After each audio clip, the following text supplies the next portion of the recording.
Good morning. My name is Niki Lymperaki. I'm a journalist based in Greece's leading TV station, which is called Mega, based in Athens, Greece. And let me just stress that it's an honor and a privilege to be among you here today, discussing what I believe we all agree constitutes one of the top challenges of our times, which is energy security. So let me welcome Admiral Evangelos Apostolakis. Admiral Apostolakis has served as Greece's defense minister. Welcome, Admiral. And Sandrine Dixson-Decleve, co-president of the Club of Rome. Hello, Sandrine. Hello. What I always say when I think of Club of Rome is that this is an organization that dared to say half a century ago that there are indeed limits to growth. So what we now know, based on pure, simple observation, your organization has mentioned it 50 years ago. Yes. Okay, let's focus on our topic. We are discussing energy security in Europe and the way we can enhance energy supply. What's been happening for almost a year now after Russia's invasion of Ukraine, I believe, has taught us some valuable lessons. It's not wise to place all our eggs in one basket. Nothing can be taken for granted, not even energy security in one of the most prosperous regions on Earth, which is Europe. So the question is where we are, what are our current challenges, and what can we do, which concrete steps can we take towards a more secure future. I would appreciate your view on the matter, so let's start by hearing what you have to say, Admiral, where we stand from your point of view.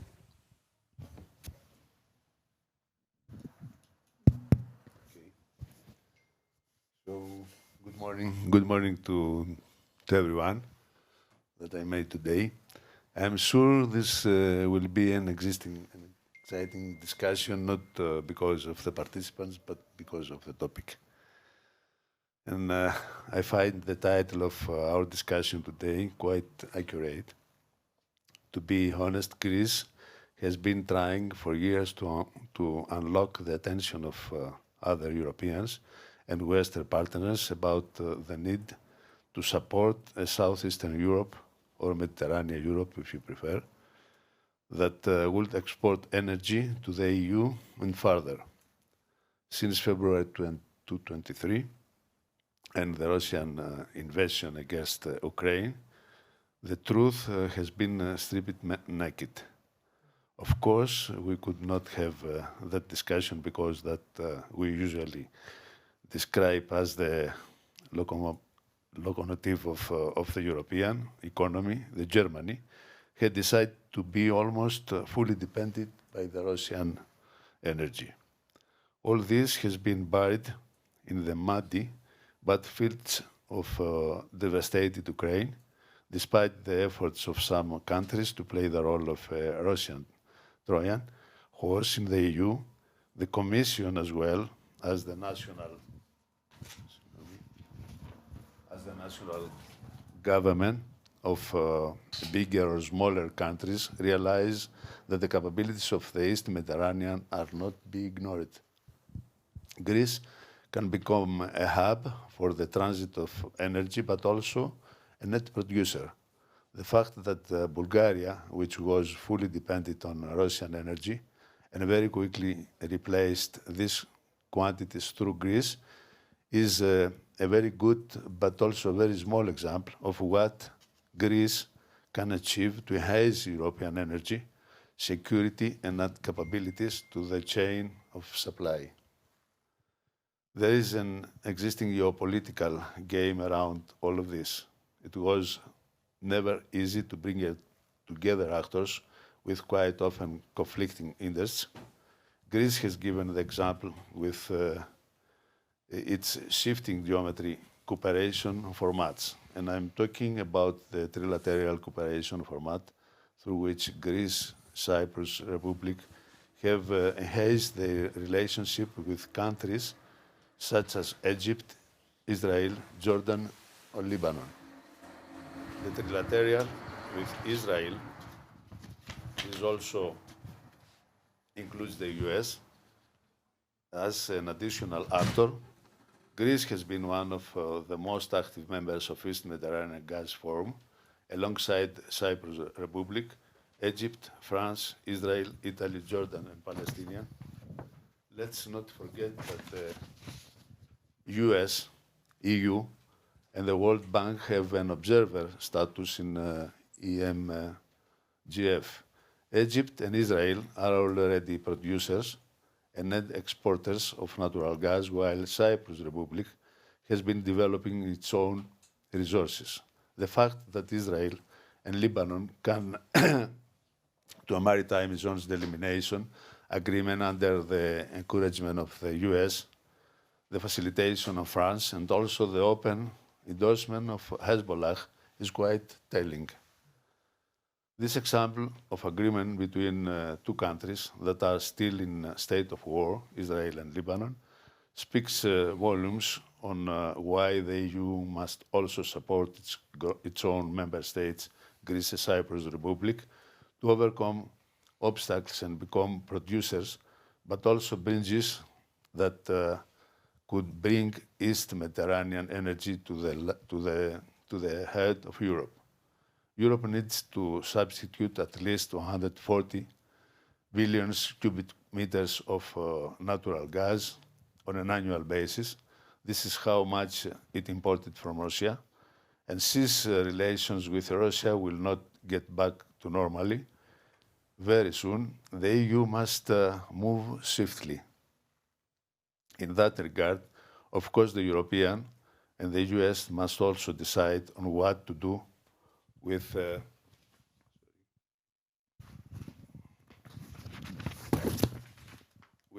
Turkey. Apparently, Greek-Turkey relations are an issue of bilateral nature, but the posturing of Turkey is in the East Mediterranean is connected not only with the political priorities or geopolitical vision of the Turkey political system, but with the thirst for energy. Turkey is a country with a booming industry and despite the shortcoming needs a lot of clear and reliable energy. The political military intervention of Turkey in the region is also a direct product of its pursuit for energy. And let's not forget that Turkey is maybe the only country on the planet that has been buying, instead of leasing, modern research ships, drilling platforms, even before developing the capacity to use them. As I already highlighting, solving the energy issue is very important for the EU, and it seems that the Americans are also backing it. In the last 2 months, we have seen ExxonMobil's investigations start in record time in the southeastern and west of Greece, while attempts had been made to do so in the past, the Americans suddenly changing their minds. And this change of attitude came despite the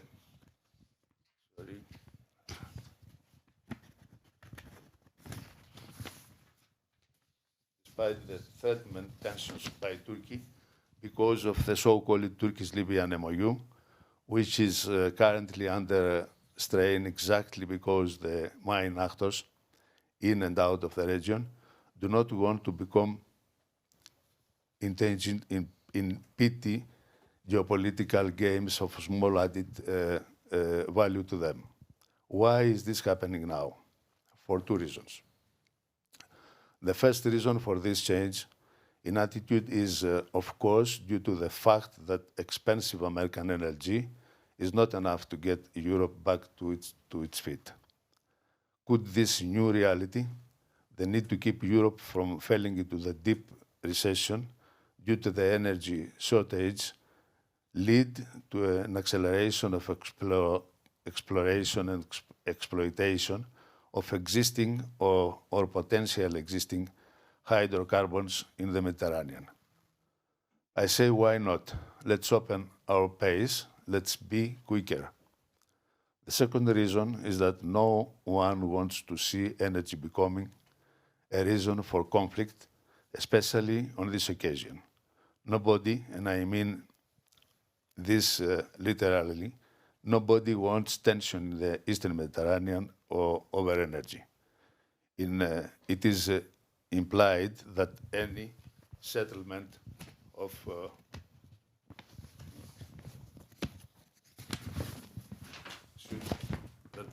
should be done peacefully, and anyone who wishes to impose their views by force or by blackmailing will not find understanding or acceptance. On the contrary, EU countries such as Greece and the Cyprus Republic, which the aid of actions such as Italy and France could become guarantors of a security environment alongside regional players like Israel and Egypt that have proven to be efficient and effective, but also elements of stability. Those elements of stability, those security provides, if you prefer, can and will be able to help Europe to exit the state of energy insecurity very quickly. All that Europe has to do is take the right decision and do it now. This is what I have to say. Thank you, Admiral. But I think we'll get back to that, especially the threats that come in any discussion of Greece's extension of territorial waters, which has to do with the gas seismic survey underway near Crete. So, Sandrine, we're talking about gas surveys in Greece, and I believe that 2 years ago this would not have been on the agenda because we were discussing clean energy transition and a fair transition. So, among other, I would like to hear your views on that and whether this whole geopolitical situation unfolding since last February and the Russian invasion of Ukraine, whether this is actually taking us backwards. What do you think? So very good question, and maybe I can also let you know that in addition to my Club of Rome hat, I am an advisor to the European Commission on Energy. I sit on the Energy Transition Commission as the ambassador for Europe, and I also chair the expert group on economic and societal impacts of research and innovation for the European Commission. So that's giving you a slightly different context from the one that also is the Club of Rome. I think your question is a very pertinent one, and I'd like to go backwards a bit more and then get to what the Admiral has just shown as a potential pathway, because I think there are different pathways out of the insecurity situation that we have. The first is that we already knew 10 years ago that we could wean ourselves off Russian gas. We had many reports and analysis, some of which I participated in scientifically and also coming with an energy background, that demonstrated that we could actually, through an increase in energy efficiency and through looking at the geopolitics of gas, opening new relationships with potential gas suppliers, that we could have weaned ourselves off. Then we had the Crimean situation. We knew once again that we should have weaned ourselves off gas. We didn't. Then we had the Ukrainian first gas crisis. And again, we did not. So I do want to make it clear that this is not a surprise and should not be taken as a surprise. We did not put in place the right measures to take into consideration that we could potentially have an invasion from Russia and an enhanced insecurity situation with regard to Russian gas. We also did not need Nord Stream 2. And the dependency that Germany had, and Merkel's, what I think, her biggest mistake of her entire career as Chancellor, was to continue with Nord Stream 2. Now, the politics in Germany demonstrated the difficulty of addressing energy supply. Why did Merkel actually pull out of nuclear at the time when probably she should have continued to have some level of nuclear generation, then not being as dependent as she has become or had become on gas? And that is because of the politics around the Greens joining the government. The reason I'm bringing all this in is because the complexity of our decisions and the poor decisions that we made at the European level have led us to the situation that we're in. And I think we need to reflect on that. So that's point number one. Point number two, we are in the midst of the greatest climate crisis we've ever had. That is compounded by the COVID crisis. and now compounded by the conflict. And so my pathway, and the pathway that is being very much proposed by scientists and energy experts, is do not throw the baby with the bathwater. Do not now immediately jump full in to rethinking how we can create new dependencies on hydrocarbons when we could be investing in a transition towards renewables. So the key question becomes, what is enough hydrocarbons in the system now to enable us to avert deep recession, to enable us to avert growing energy poverty? These are the questions that we should ask ourselves before we start drilling offshore or going into Africa to actually ask the Africans to be producing more gas and more coal to supply Europe that made poor decisions. But do we have the time to do that? Because this has not been a surprise, and you explained it, but we are reacting as if it was a surprise. I mean, there is a kind of panic in the European Union. Yeah, and it's a ridiculous panic. And so that's the first thing I'm saying, is that unfortunately policymakers did not listen. And now they're not listening necessarily to the science. Do we need to panic? Not if we properly explain to people how they can save and properly put in energy demand scenarios. Secondly, very much shift the current constraints on our renewables sector. I sit on the board of EDP, which is the Portuguese electricity company. They've made pledges to be fully pulled out of gas. They've already created just transition plans for their coal sites and have put them in place. What is creating the problem for EDP or other suppliers to fully take on renewables? Permitting times, lack of potential investment, even though most of the investment is there, and the willingness of all of the European countries to work together strategically to create a very different market. Let me bring in a third key problem, and that is that one of the key issues with the pricing of energy is that we did not decouple the gas price from the renewables price. So the gas market is what actually dictates the pricing market. Hence, right now, we know that actually electricity, the electrons coming from renewables, is cheaper than gas on the market today, and yet consumers are paying the same price. Because we have decided to connect it. Because we have always connected it and we have not decoupled it. And that is a grave problem, because we're actually not even showing the consumer that there is another option. So we're misleading the consumer by saying that all electricity is expensive and that you have to pay more, when actually they could be paying less for the electrons that are green. So that does not mean that this transition period is not difficult. I just want to be clear about whose mistakes were made and how then can we start to look at the right solutions rather than running very quickly to the solutions that we think are the easiest ones. Like gas, you mean? Like gas. So you're not really happy that Greece is currently conducting gas reserve seismic surveys of Crete? I think that the gas time is over. And rethinking about gas at a time when we should be truly thinking about shifting. Now, does that mean, though, that we might need to think about the continuation of nuclear for some time, because I think also nuclear will slowly have to be phased out? I think we need to think about that.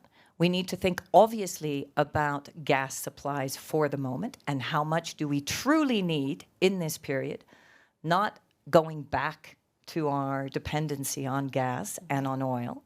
And I think we need to very much bring in demand. There is so much that can do. The best energy you use is the energy you don't use. And we have always been focused on supply. And that comes into the geopolitics and natural resource hegemony of different suppliers. So I understand where it comes from, but we are now in a time when we are really facing some very difficult decisions that have to be made. And not on the back of people. It's on the back of corporations and governments that have interests in hydrocarbon infrastructure and hydrocarbon as a resource. And that is the conversation we need to be having. So if you were to respond to what Admiral Apostolakis just said, presenting as the geopolitical context and the ongoing surveys in Greece, and how maybe it's the time, as the Admiral said, to make use of all our reserves, what would you say? Greece has sunshine. It has the most natural energy possible. I mean, the Egyptians were the first who used renewable energy. And then they discovered hydrocarbons and they shifted. Yet I worked for the energy. Hydrogen has been on the market for the last 30 years. We've been talking about hydrogen. We've been talking about CCS for the last 30 years. These solutions have been around. Why have they not come to fruition? Why has renewables not come to fruition? Mm-hmm. Because of the geopolitics around hydrocarbons. Greece is putting high effort on the energy from the sun and from the wind, and now in Greece we have a lot of investments in this area. But I agree with you. It's 100% in the way you put the goal that we have to have for the energy, but to have a time that the Europe and all of us has to survive. So we have to find at least energy close to us without dependencies, energy who is coming from the Europe itself. And in this way, I think that we have to do something, even if we plan our strategy, how to lead, to find the best solution for the future. All the Mediterranean, I think, has the avatars of the sun and the wind, and we have to focus on that. But I believe we have to solve some problems in the Mediterranean area instead of be able to find good solutions that all the countries who are interested, plus the Europe, has to support. And I think I'm worrying about that, about this time, how to survive and how to fill the gap that is created during the transition period. Because also for the new ways of energy, we don't have very easy road. We have to face a lot of problems. Yesterday we have a discussion here about the energy for the air transfer, and for the aviation we found, and we focus in a lot of problems that this area has. So I believe yes, the strategy has to be planned in the way you say, that let's find alternate ways of energy. Let's don't transfer the dependencies from one side to the other, and let's be more realistic and not depending to the corporations, to the banks, to the hydrocarbonate infrastructures that we have a lot, and we have to see how we can manage them. And in addition, if I may, Admiral, in Greece there is also this debate that at the end of the day, it all ends up to why do we have to accept Norway's gas, for example, or the American LNG, and not make use of our own reserves, since the way this whole situation has formed makes us trying to find now alternate ways to cover our needs. Yeah, I mean, I completely agree with the Admiral. So first of all, there's the sovereignty issue, and that's a really very deep and difficult issue to shift. I mean, part of our biggest issues around gas and oil is the sovereign countries, the way in which the Middle East and their economies are fully dependent on the extractive industries. So no one is saying that it isn't complex and that it isn't difficult. I want to come back to 2 points, though. One is around the transition. So I also sat for 2.5 years as an advisor to the Commission on the taxonomy. The taxonomy, which was a sustainable finance taxonomy, which put into consideration What are the criteria to label what is green and what is not green? And at that time, we very clearly indicated that bringing in energy expertise, we could not turn around the energy market and go and exploit new gas reserves fast enough to actually supply during the transition period. And this is my biggest worry, is that going out and saying that we can actually do that, we need that now. The biggest issue is going to be in the next few years, not in 10 years. So by the time that you actually extract new gas, Which will be around 10 years, you suppose? it 10 years can be for any, Greece? yeah, then you're not hitting the transition. The biggest issue also that we have is what are the signals to the investment community? So if the signal to the investment community is we are continuing with gas, you can be damn sure they will continue with gas. Because the profits right now, and look at the windfall profits, are so high. Why would the investment community invest anywhere else?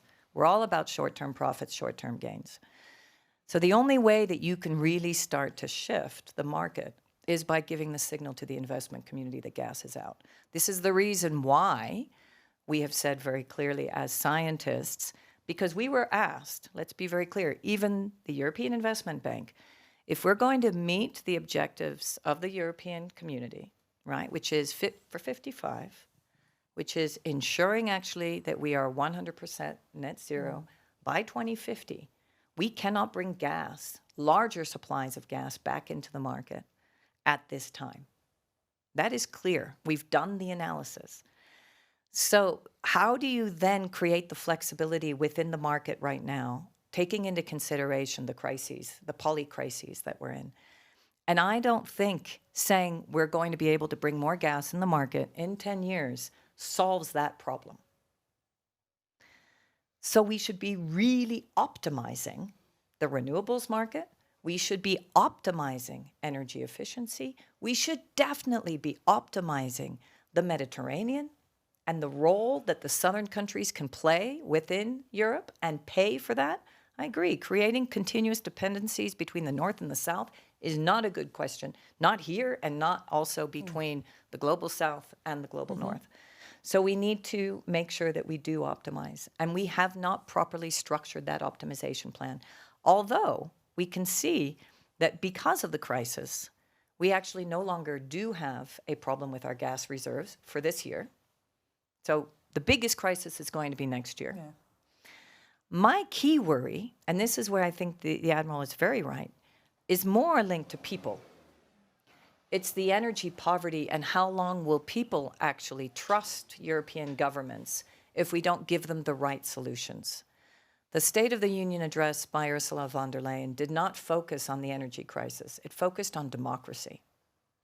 And her big worry is that if we do not answer to the pleas of people that they are hurting, that they are struggling, that they're having difficulty in meeting their energy bills, then we could have a backlash and growing populism, and then governments who don't care about many of the issues that are so important for the European Union, or even about continuing the European Union. And that is a big fear. So the question for today was around security. Stability and security is important for democracy. It's important for democratic governments.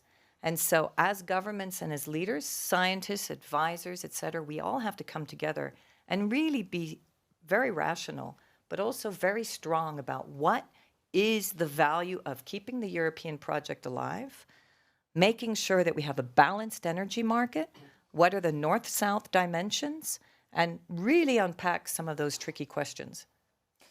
Do you think we're near that? I believe we're quite far the way I see it. Or perhaps I'm a pessimist. I don't know. What do you think, Admiral? We are far away.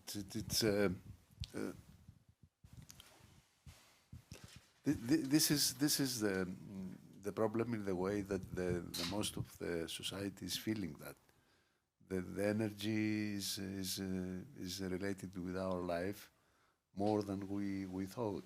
Finally, At the end of the month, we don't have the money to pay our bills.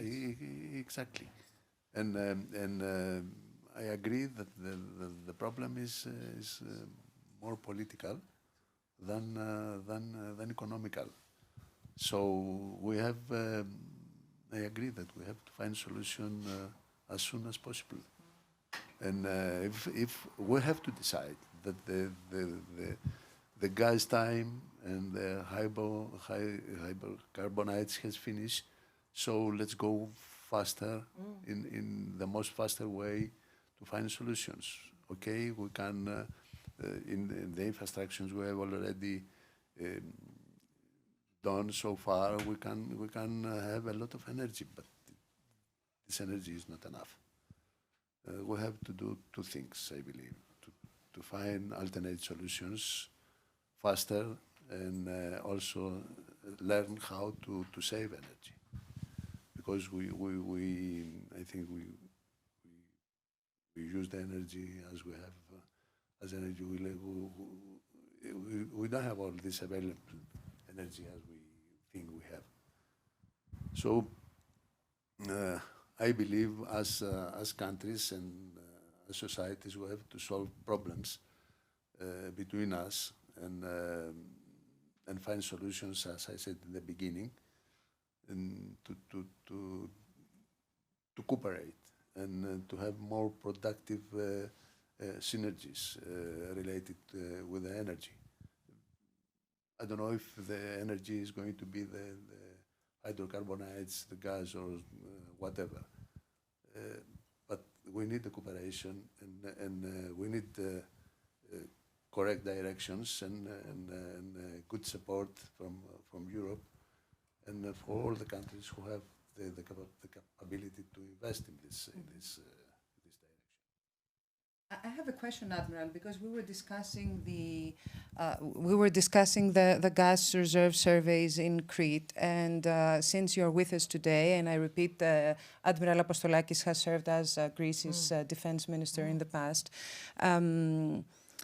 We're discussing security. There is energy security, but there's also security. So my question is, since Turkey has been threatening and has extended its much discussed casus belli to include a possible extension of our territorial waters, even in Crete, not only in the Aegean as it was doing so far up to now, should we take into consideration these threats, and do you worry? ExxonMobil is currently on the spot in the region, but could this be bringing us to an escalation? Okay, this is a problem in the area, and we can see this stage happen. So one country like Greece would like to extend his territorial waters in 12 miles, which is a right that has through the international law. And another country like Turkey say, no, I don't accept that, and this is a casus belli for them.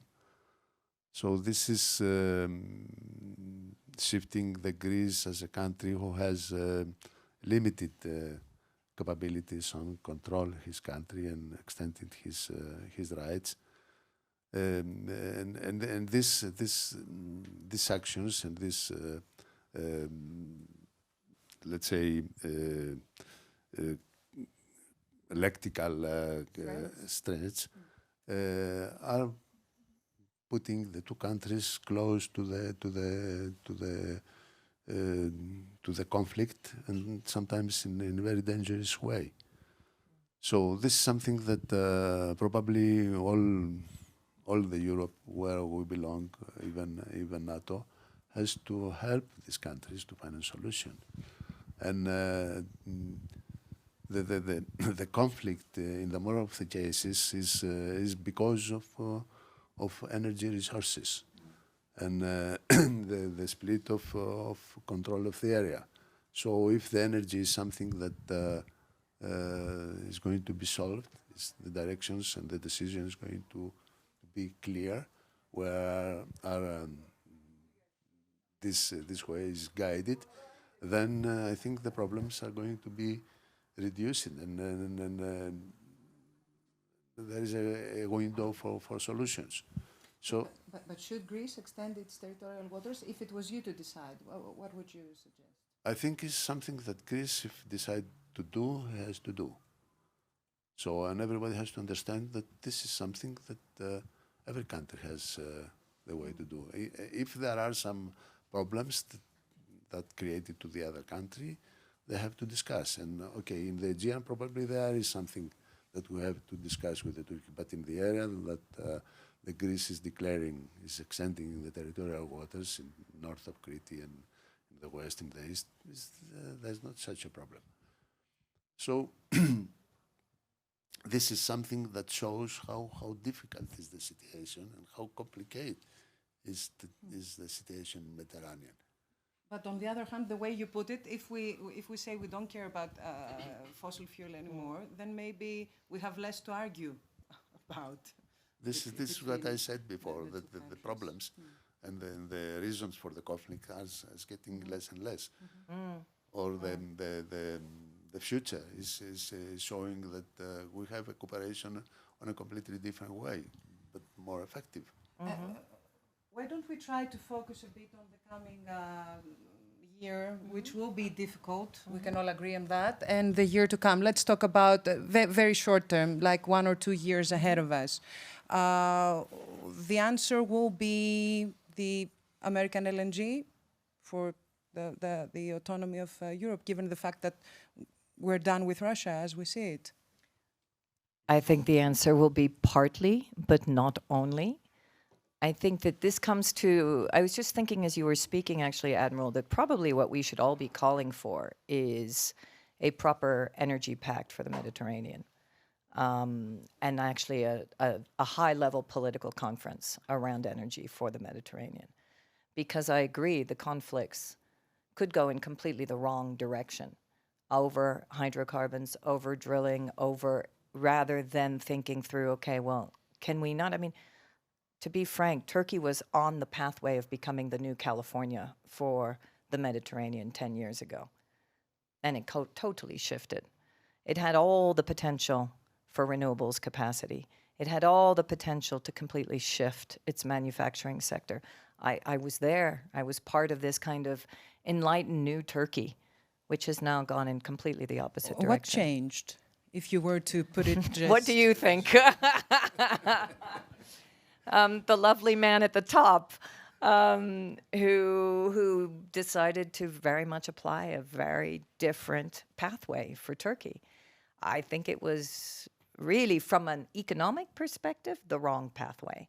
But and that comes back to what can then Greece's role be, or the southern countries of Europe? I mean, part of that is the need to have a better understanding of how there can be greater collaboration in the Mediterranean. And I think that's very important from a defense perspective and a sovereign Europe perspective, but also how can we enhance a new type of energy security? What does that look like? I was at COP27. I've been watching the new chair approach for now COP28. You probably all know. Current CEO of the oil and gas company, and has now become chair of COP. The largest lobbying group that came to COP27 was the hydrocarbon lobbying group. And so I do think that this is a time also for countries to show a bit of bravery and to put their feet down. Or we continue to suffer more climate impacts. We continue to not also innovate, because, by the way, while we sit here with our energy crisis in Europe, the Chinese are gone way behind, or way in front of us in terms of renewable investments. We are now creating new dependencies on renewables coming from China because we're not investing enough in the renewables industry. We're not giving the right signals to investors. We're not looking at the broader market of both supply and demand. And we're not thinking through that at the speed that we need to. When you have short-term crises, you should use that crisis as an opportunity to shift, not create the same dependencies that you had in the past. So where I agree with the Admiral is we have to look elsewhere. Looking elsewhere partly is, can we start new relationships, energy relationships? Can we think about what does the transition mean in the next 2 years, as you said? And by the way, we have a whole new commission coming up as well in 2024. So we need to think about the legacy of this commission, which she will focus on democracy and energy, but then the legacy of the next commission and what they will focus on. And I think the Mediterranean is key to that. And really having an open conversation of what is the role of the Mediterranean countries now in the energy crisis, and also in terms of new markets, new innovation. What does that look like? So while there's all this attention going on in investing potentially in gas, is the same attention going, and I'm asking a question because I don't know, in Greece on new entrepreneurial activities, new thinking around the potential for other types of markets? Mm-hmm. Well, I don't know, Admiral, what would you say? It is much discussed, I'd say. But look, this I believe also, and I buy what we say today, that the crisis has to be shifted in opportunity. And I don't know if this crisis is something that is going to be finished soon. I don't believe it's a short crisis. Anyway, this is something that makes the way of passing through this crisis more difficult, because with the war in Ukraine continuing, and with the problems that this war is created, we are always, in the most of the case and daily, trying to defend from these problems and find a way to solve this problem. So this is the one case. The other case is that in the Mediterranean we live, and we know very well the problems that are existing. You have seen, and you said before, that Turkey some years ago has directed to invest more in the tourism and more in the exploited the beauty of this area. They shifted. Greece is in this effort and trying to do its best on this way, but the problem that is existing, it is the threats that Greece is receiving from the Turkish. Also, the tension in the area that is created every summer, every touristic period, that makes this way and this area of investments makes a little bit more difficult and less attractive for the most ones who wants to invest in this area. Also, some people who wants to be in the Mediterranean holidays, sometimes they think about the tension that is existing between the Greece and Turkish, and many of them prefers to go somewhere else instead of being there. I agree with you, because you show us the way that both can be created in the area. So a very good investment and of alternate way of energies, and also a very good investment in the tourism, which is something that can be exploited for all the countries that in the area. But you mentioned the cooperation that has been built, and indeed it seems to be a relation of trust, thank you, between Egypt, Israel, Cyprus and Greece. Could we have a kind of conference that could bring together the whole of the Mediterranean basin, I mean even Turkey and Greece, but this time focused on the renewable energy, and a way to have a common Mediterranean plan to supply the EU with green energy? Is this a realistic discussion, Admiral? Look, this is something that many times has been tried from innovations of some countries, and Greece is the one who is trying to do that. And in many, I've participated in many of these discussions, trying to find solutions. Let's talk about the EastMed program, who was something that probably is not the best to be done, is not very green. Not very green, not so economical, let's say. Viable. Yes. but it's something that shows that the countries could cooperate, could create a program that is supported, and each one could make some steps back instead of succeed in this vision. So in the most of the cases we have discussions about the tourism, and they have found a lot of ways of cooperation between Israel, Greece, Cyprus, Lebanon, Egypt. So there is way, but also somebody has to understood that these countries need someone in the middle to support and to guide them and to say, look, this is the way, let's go together. Well, there is a plan, there is a platform. I mean, the Green Agreement of the EU shows us the way, or not? The European Green Deal. Yeah. There is. Yeah, maybe I can just add, I mean, we also haven't spoken about Morocco or Tunisia or others, and I do, and I think that we haven't even brought those up, and clearly there is a tension between Turkey and Greece that has always been there. So if we are going to think about some kind of energy discussion, it may have to be led by, if we want to bring both Greece and Turkey together, by another country, because obviously of the issues that exist. But I really think it would be important.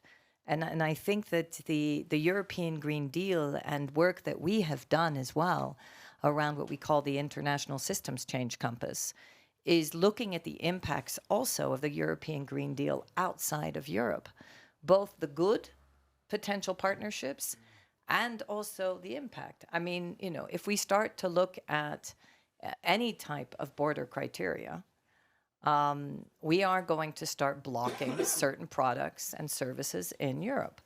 And there will be an impact on the rest of the world. So we should change that into a positive of thinking through, what does our new growing international community for Europe look like? What are the areas we want to focus on? China's been very clear in terms of its investment strategy, coming to Greece as well. And I think it is time that we have these very honest conversations, because it's not just about weaning ourselves off gas. It's about weaning ourselves off unholy dependencies in the first place. It's also about how we create the new market structures that are going to support Europe's industry. Europe's industry right now, the manufacturing sector, is hurting so badly. Also, look at the IRA and what's happening in the US. More and more investments going out of Europe. And that is starting to really become a grave issue. So we do need to think right now, how do we address the pricing issue for the manufacturing sector and the consumer? That's number one. How do we then ensure that we're looking forward as what Europe can do now as a leader, both in terms of green technology, green knowledge, but also social technology and knowledge?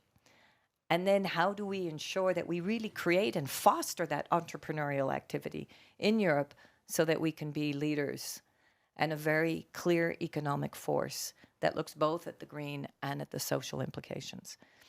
And that is the key conversation that has to happen. And I would just maybe, again, close with the fact that it's very difficult when you're in the middle of a panic to think long term. But every single decision we make now will decide our fate for the next 20 to 30 years.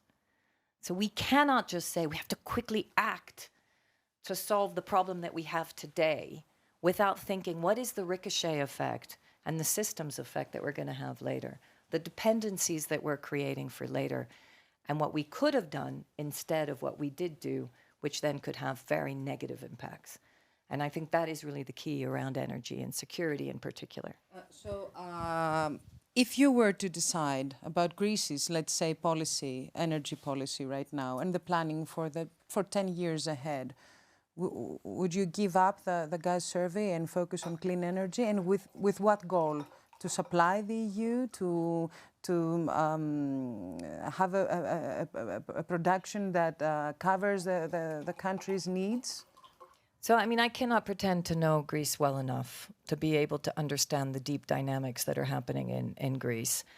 from a scientific energy expert perspective, who really does believe that climate change is our greatest risk and that future pandemics are, and the continuous compound effects, my advice would be for any country to first look at energy efficiency and shifting its energy markets to see whether any gas is a real short-term option that has the least amount of dependency creation, because it will create a whole market and a whole new type of dependency, and to really address then what does it want to focus on for long-term resilience.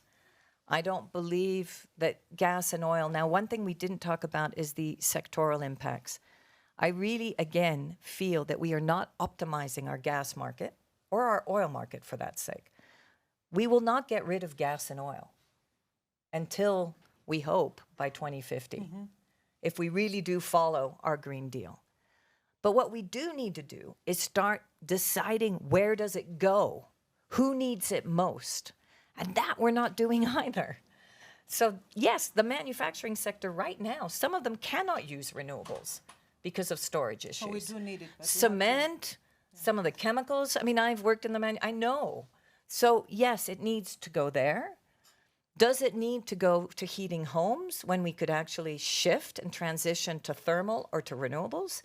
Or we can optimize our energy efficiency? No. Do we need kerosene? Yes. But do we need as much kerosene? I've just read that they've just reopened a line between Antwerp, Belgium, a flight between Antwerp, Belgium and London. So this Are you takes us kidding back, me? yeah. What the hell? I mean, I'm sorry, but what stupid decision is that?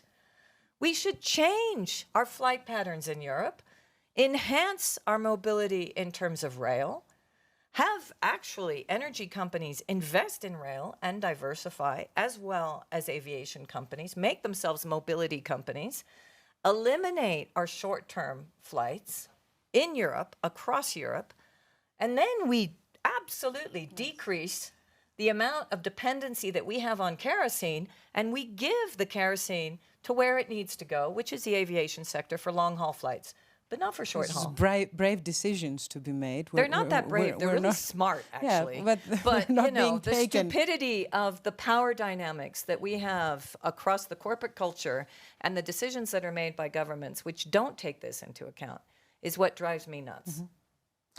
Okay, and your closing remarks, Admiral? I mean, we started with the gas surveys. Obviously, this is a major a topic of major interest in Greece. What about the timeline? You have mentioned that this is only for the transition period. If we say so, what do you expect? Yes, we have to shorten the transition period. We have to make the decisions as soon as possible, because it seems that we have to be guided in a different way of using the energy. But we have to make a plan right now and find a way to follow it as fast as is possible. So I agree, and I thank you for this very, very effective and productive discussion. And I hope that soon we're going to see decisions and implementations of these decisions in this direction. Thank you, Admiral Apostolakis. Thank you very much, Sandrine Dixson-Decleve. Thank you. And thank you for joining us here at the Greek House Davos.